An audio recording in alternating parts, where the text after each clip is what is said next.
Hello and welcome to this podcast dedicated to the great moments of French history. Today, we will explore the German occupation and the French resistance during World War II, a dark and complex period that forever marked the history of France. Let's dive together into these decisive years.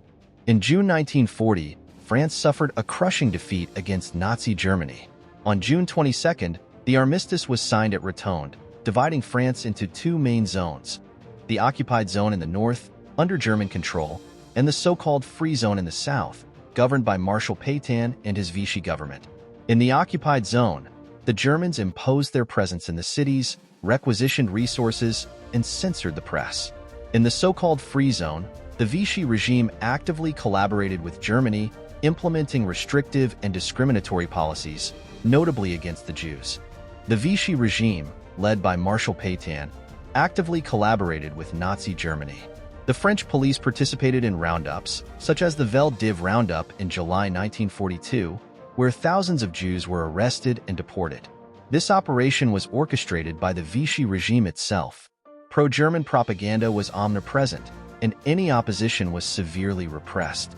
Special tribunals and the milice hunted down resistance members and opponents, plunging the country into an atmosphere of fear. From the early days of the occupation, some French refused to yield. In 1940, General de Gaulle's appeal of June 18th from London called for continued fighting.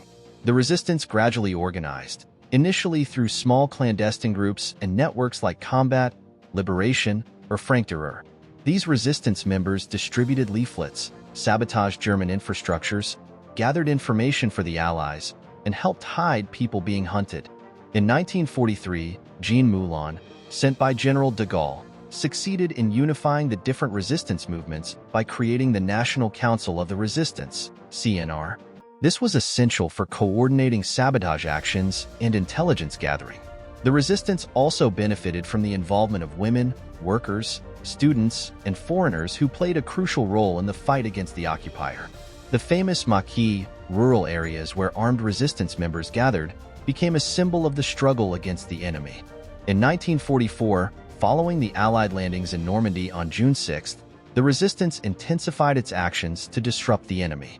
Sabotage of railway lines and attacks on German convoys contributed to the progressive liberation of the territory. Paris was liberated in August 1944 thanks to an insurrection led by the Parisian resistance, supported by the arrival of Allied troops. France regained its sovereignty, but the scars of occupation and internal divisions would mark the country for a long time. Thank you for listening to this podcast on the German occupation and the French resistance.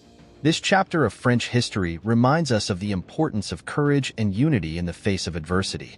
If you found this topic interesting, feel free to subscribe to the channel to discover other key moments in the history of France.